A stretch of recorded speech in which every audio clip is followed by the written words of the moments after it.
आदरणीय प्रदेश कांग्रेस कमेटी के अध्यक्ष नाना पटोले जी, Mumbai regional Congress committee के अध्यक्ष वर्षा गायकवाड़ जी, एआईसीसी के सेक्रेटरी आशीष दुआ जी, नाना गावंडे जी, अनीश अहमद जी, पत्रकार बंधु, आज प्रदेश कांग्रेस कमेटी के इलेक्शन कमेटी का मीटिंग हम लोग बुलाया है। इस कमेटी हमारे कैंडिडेट की सिलेक्शन के लिए बैठेंगे। आप लोग सब जानते हैं कि हमारे स्क्रीनिंग कमेटी के चेयरमैन मधुसूदन मिस्त्री भी आए हुए हैं, उनके साथ 2 मेंबर भी हैं। उन्होंने भी सीनियर नेता लोगों से आज बात करेंगे।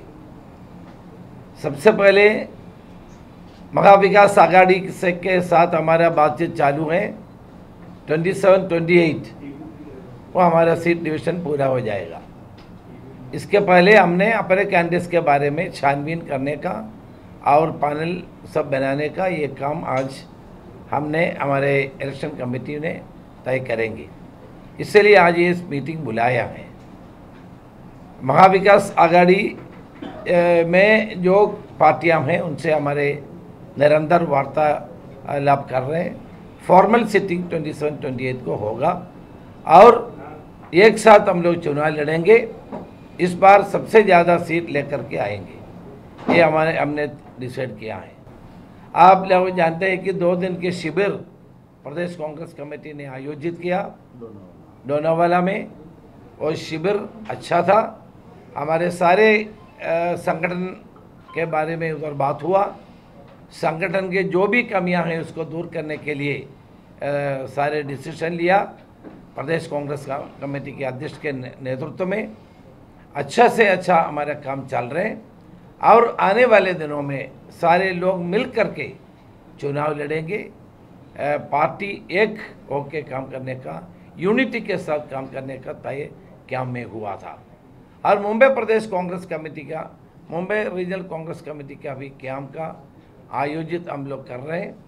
उनके अभी मुंबई में डिस्ट्रिक्ट लेवल पे कन्वेंशन चालू है। 2 कन्वेंशन कर चुका है, एक कन्वेंशन आज है। तो कांग्रेस पार्टी पूरी तरह चुनाव के लिए सक्षम है। इसके लिए सारे कार्यकर्ता मैदान में उतरे हैं। हम लोग पूरा विश्वास के साथ कांग्रेस को और महाविकास आघाड़ी को सक्षम बनाने के काम कर रहे हैं। So you are saying the talks are in final stages with respect to MPA. With respect to how many seats have the share been finalized, and how many seats are still to be discussed, which will be discussed in the final stage, you say? देखिए, most of the seats are almost discussed and finalized. 27-28 we will announce the list. Last time Sharad Pawar had said on 39 seats. Yeah, that is correct. Has it moved ahead after that? Yeah, that is correct. प्रकाश अम्बेडकर जी ने कहा है कि महाविकास आघाड़ी का अगर formula नहीं बना है तब तक हम लोग उनमें नहीं जाएंगे। क्या अरे उनसे तो इतना बार हम लोग चर्चा कर रहे हैं, उनको चिट्ठी लिया, मैं खुद बात किया, और शरद पवार जी और उद्धव ठाकरे जी बात कर रहे हैं। हम उनका स्वागत करने के लिए तैयार बैठे हैं। वो आ जाए, हम वो तो बात करें। अभी तक उन्होंने अपना डिमांड कुछ मुद्दों के ऊपर बताया और हमने पूरा एग्री कर दिया। उन्होंने जो मुद्दे दिया है इलेक्शन के लिए, वो मुद्दे हमने पूरा एग्री कर दिया। बाकी सीटों के बारे में तो चर्चा करना है। एमएसपी के बारे में था तो राहुल जी ने, हाँ, एमएसपी के बारे में था एक, वो राहुल गांधी ने अंबिकापुर में अनाउंस कर दिया, मल्लिकार्जुन खड़गे जी ने अप्रूव किया। उन्होंने जितने मुद्दे हमको दिया है हम पूरा एग्री कर रहे हैं। बाकी सीटों के बारे में अभी डिस्कशन नहीं किया है। हम तो रेडी हैं, किसी समय में हम तैयार हैं उनसे बात करने के लिए। इससे पहले भी ये होता था, इससे पहले भी ये होता था कि प्रकाश अम्बेडकर कुछ कॉमन मिनिमम प्रोग्राम के बारे में बात करते थे और जब सीट शेयरिंग पे बात आती थी तब बात बनती नहीं थी। क्या इस बार भी वही होगा? क्योंकि बाकी के मुद्दे तो आप बोल रहे हैं कॉमन मिनिमम प्रोग्राम में उन्होंने जितना मुद्दा दिया सब हमको एग्रीड है। We are ready to agree all, we have no problem. 27-28 is our deadline आज की तारीख में। हमारे महाविकास आघाड़ी के सीट के बारे में, बंटवारे के बारे में अंतिम मीटिंग 27-28 को रखा है। उस मीटिंग में आगे पीछे करना हो तो वो इस मीटिंग में डिसाइड करेंगे। मुंबई में कांग्रेस कितनी जगह वो सब चर्चा में है, फाइनलाइज नहीं KIA. So there are question marks on how many seats exactly, and with Ashok Chavan ji also leaving, and also reports suggest that some more leaders may follow him. Is there a pressure being mounted on the Congress party by? नहीं, कोई नेता नहीं गया, ये अशोक चौहान के अलावा कोई नहीं गया है अभी तक। आप लोग बार बार लिखते रहते हैं लेकिन कोई नहीं गया। इनकमिंग शुरू, अभी आने वाले शुरू हो गया, घर वापसी शुरू हो गया। पब्लिक सेक्टर आणि कोऑपरेटिव्ह सेक्टर या सगळ्या मित्रांना देण्याचा निर्णय केंद्राच्या भाजपच्या नरेंद्र मोदीच्या सरकारने केलेला आहे। हा आरोप आम्ही आज नाही लावत आहे, 2014 पासून लावतो आहे। आणि त्याच्यामुळे महानंदाचा सुद्धा एक कोऑपरेटिव्ह सेक्टरमधला व्यवस्था आहे।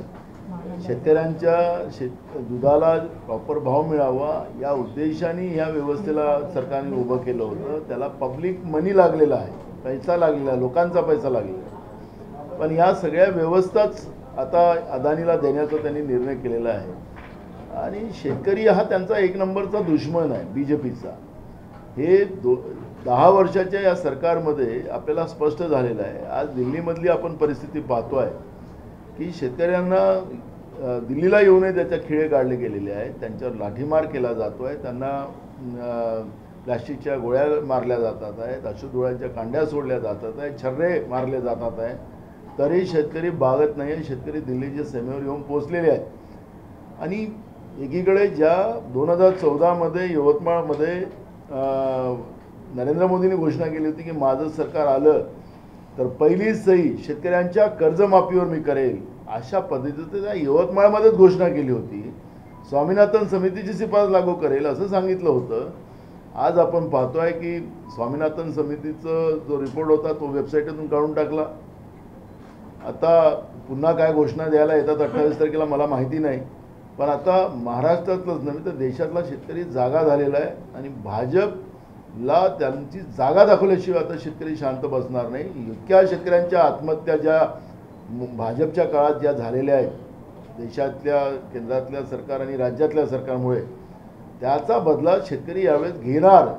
हे शेतकरी विरोधी बीजेपीला धडा शिकवल्याशिवाय शांत बसणार नाही अशी परिस्थिती आज संपूर्ण देशामध्ये निर्माण झालेली आहे। म्हणून तुम्ही जे आता मुद्दा उपस्थित केला तर हे स्वाभाविक आहे, त्यांना विकूनच टाकायचं। नाही, याच्यावरती मला थोडं बोलायचं आहे कारण हा प्रश्न विचारल्याबद्दल। हे विचारला महानंदाचा प्रश्न, पण तुम्हा सगळ्यांना माहिती आहे की जी जमीन सरकारी आहे ती मोदानीला देण्याचं काम चाललेलं आहे मोठ्या प्रमाणामध्ये। आणि अडाणींना सगळ्या सरकारी जमिनी ज्या आहेत त्या फ्रीमध्ये देण्याचं काम त्या ठिकाणी चाललेलं आहे। आपल्याला माहिती आहे की जसं मी धारावीचं बोलते तसंच आपल्याला माहिती आहे की मुलुंडची जमीन, देवनाची जमीन, कोरबा मिठागरची जमीन, त्या ठिकाणी असलेल्या एअर इंडिया कॉलनीची जमीन, एअरपोर्टची जमीन, आणि आता तुम्हाला माहिती आहे की मधल्या काळामध्ये MSRDCचं जे आहे ते त्या ठिकाणी टेंडर निघालं जमिनीचं, जे आपल्या रिक्लेमेशन लँड बांधल्याची त्याची टेक्निकल बीट आणि फायनान्शियल बीट जर तुम्ही बघितली तर ती पूर्णपणे कोणत्या व्यक्तीसाठी केली गेली होती हे सगळ्यांना माहिती आहे। तिथल्या सगळ्या मोठ्या डेव्हलपरांनी, तिथल्या मोठ्या सगळ्यांनी केलं ऑब्जेक्शन की एवढ्या मोठ्या प्रमाणामध्ये जे तुम्ही अटी करता या सगळ्या अटी एका लोकांसाठी करण्यासाठी ते करण्याचं काम होतं। आणि म्हणून आता बांद्र्याची ती MSRDCची लँड सुद्धा कोणाला देत चाललेलं आहे ते तुम्हाला सगळ्यांना माहिती आहे। त्यामुळे सगळ्या मोक्याच्या जागा, सगळ्या सरकारी जागा या ज्या आहेत त्या अडाणींना देण्याचा सरकारचा प्रयत्न आहे। जसं तुम्ही म्हणताय महानंदाच्या बाबतीमध्ये असेल किंवा तुम्हाला माहिती आहे की वरळीची जागा आहे, कुठली जागा आहे हे सांगायची मी काय तुम्हाला गरज नाही, तुम्ही मुंबईचे आहात। आणि म्हणून या सगळ्यांचा फायदा जो आहे मला तर हे ठिकाणी सांगायला पाहिजे की मोठ्या प्रमाणामध्ये हे लँड माफियासारखं काम चाललेलं आहे आणि याच्या माध्यमातून मुंबईची लूट चाललेली आहे। मुंबईकरांच्या हक्काच्या जमिनी या येणाऱ्या काळामध्ये मोदानीच्या होतील याबद्दल माझ्या मनात कुठलीही त्या ठिकाणी शंका नाही। दुसरा सत्यपाल मलिक जे कायम केंद्र सरकारच्या टीकागार राहिले त्यांच्यावरती संबंधित 30 ठिकाणी छापेमारी झालेली आहे आणि त्यांची चौकशी सुरू आहे। कुठेतरी शेतकरी आंदोलनाला पाठिंबा दिला म्हणून त्यांच्यावरती कारवाई केली। याला जोडून प्रश्न देशमुखांच्या PS वरती पण आज कारवाई करायचं समोर कोणता देशमुख? अनिल देसाई यांच्या PA वर, माजी खासदार अनिल देसाई यांच्या PA वर, अनिल देसाई मनी लॉन्ड्रिंग भाजप 10 वर्षामध्ये सगळ्या पातळीवर हारलेली आहे जनतेच्या मनात। त्यामुळे रागात येऊन या पद्धतीच्या ह्या कारवाया निवडणुकीच्या तोंडावर भाजप करते आहे आणि हे आता काही लपलेलं नाही आहे. आपण जे सांगितलं देसाईंच्या पीएवर बिलकुल केल्या पाहिजेत त्यांनी, पण भाजपमध्ये एवढे भ्रष्टाचारी लोक भरलेत. त्यांनी अजित पवार का कारवाई करत नाही? त्यांनी सांगितलं होतं नरेंद्र मोदीजींनी की 70,000 कोटीचा भ्रष्टाचार केला बँकेमध्ये, यांनी भ्रष्टाचार केला, का नाही करत? याचं उत्तर देणार का भाजप? आम्ही काँग्रेसची भूमिका स्पष्ट आहे की भ्रष्टाचाराच्या लोकांना आम्ही कुणालाही पाठीशी घालायची आमची भूमिका नाही. आमचं सरकार केंद्रात असताना हा जो आदर्श घोटाळा आहे हा कोणी का भाजपने काढला होता?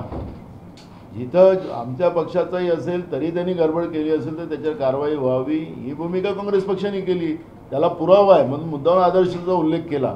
हे काय चाललेलं आहे? भ्रष्टाचाराच्या नावाने भ्रष्टाचार मुक्त. आता परवा ते सांगत होते त्यांच्या अधिवेशनात भारतीय जनता पार्टी की भ्रष्टाचार ये हमारा सबसे बड़ा मुद्दा रहेगा, हम भ्रष्टाचार मुक्त भारत बनाने का सपना देखा था, वो पूरा किया.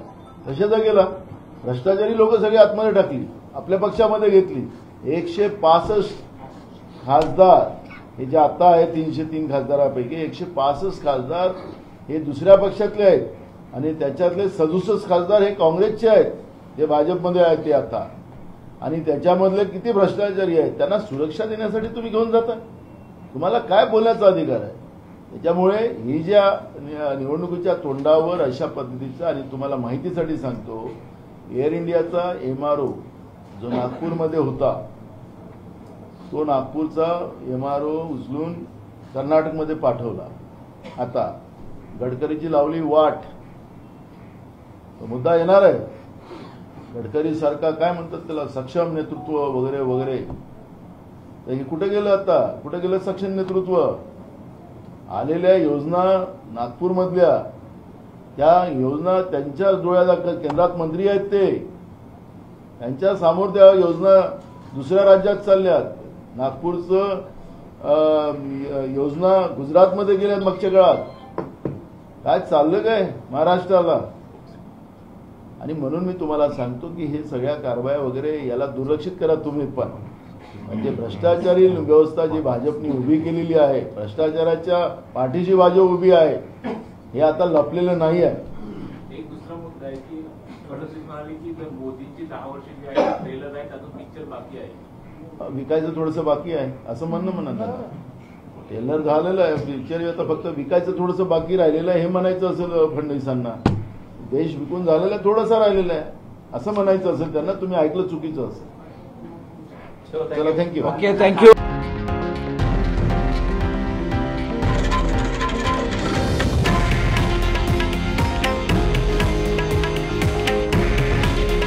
हे आहे देशातील नंबर 1 न्यूज नेटवर्क आणि आपण पाहत आहात TV9 मराठी. काळजी तुमची, हित महाराष्ट्राचं.